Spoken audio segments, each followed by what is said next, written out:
Hello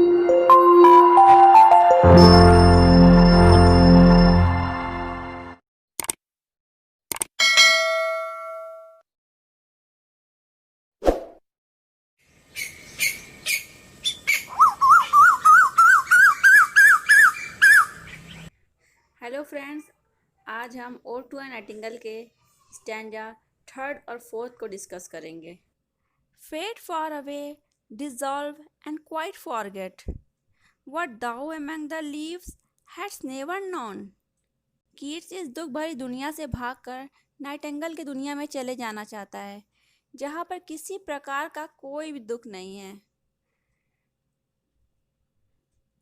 the weariness, the fever and the fret, here where men sit and hear each other groan।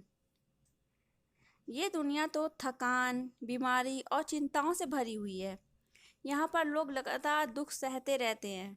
Where palsy shakes a few sad last grey hairs, where youth grows pale and spectre thin and dies। जब इंसान बूढ़ा हो जाता है, उसके बाल सफ़ेद हो जाते हैं, तो वे लकवे जैसे बीमारी से ग्रस्त हो जाते हैं। यहाँ पर युवा लोग भी मुरझाकर बिल्कुल सूख जाते हैं और कंकाल की तरह दिखने लगते हैं। Where but to think is to be full of sorrow and leaden-eyed despairs, where beauty cannot keep her lustrous eyes, or new love pine at them beyond tomorrow।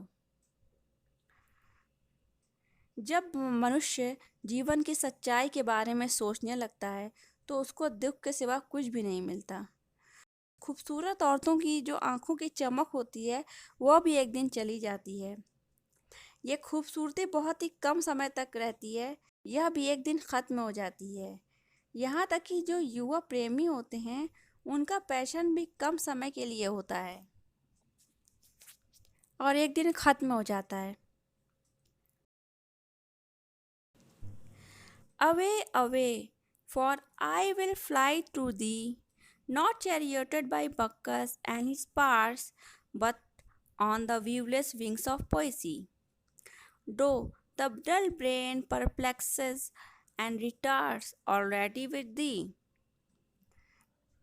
कवि आगे कहता है कि अब वह उस संसार में मदिरा की सहायता से नहीं जाना चाहता, बल्कि वह उस संसार में अपनी कल्पना से जाना चाहता है। यहाँ पे जो बकस का यूज़ हुआ है, इसका मतलब होता है गॉड ऑफ वाइन। वो कवि कहता है कि वह अपनी कविता के अदृश्य पंखों से वहाँ जाएगा।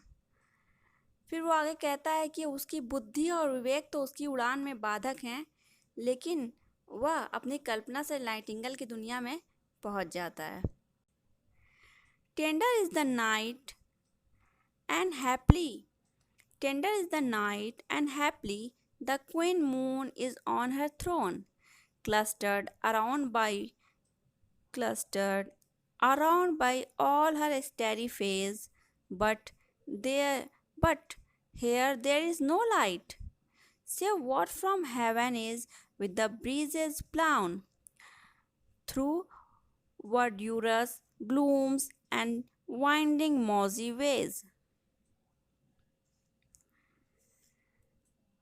कवि कहता है कि नाइटिंगेल की दुनिया में जो रात है वो बहुत ही कोमल है। चांद रानी अपने सिंहासन पर बैठी हुई है और तारा परियां उसको घेरे हुए हैं। But here there is no light, save what from heaven is with the breezes blown through verdurous glooms and winding mossy ways. कवि कहता है कि वहाँ कोई लाइट नहीं है, बस थोड़ी सी ही लाइट है। वहाँ पर जो काई भरे वृक्ष हैं, जब उनकी शाखाएं और पत्तियाँ हवा के झोंकों से हिलती डुलती हैं, तो उसी में से ऊपर से थोड़ी बहुत रोशनी आ रही है। तो फ्रेंड्स, आज हमारा इस पोयम का थर्ड और फोर्थ स्टैंजा कंप्लीट हो गया। अब आगे का स्टैंजा हम नेक्स्ट वीडियो में कवर करेंगे। उम्मीद है कि आपको मेरी ये वीडियो पसंद आई होगी। मिलते हैं आपसे नेक्स्ट वीडियो में, तब तक के लिए गुड बाय।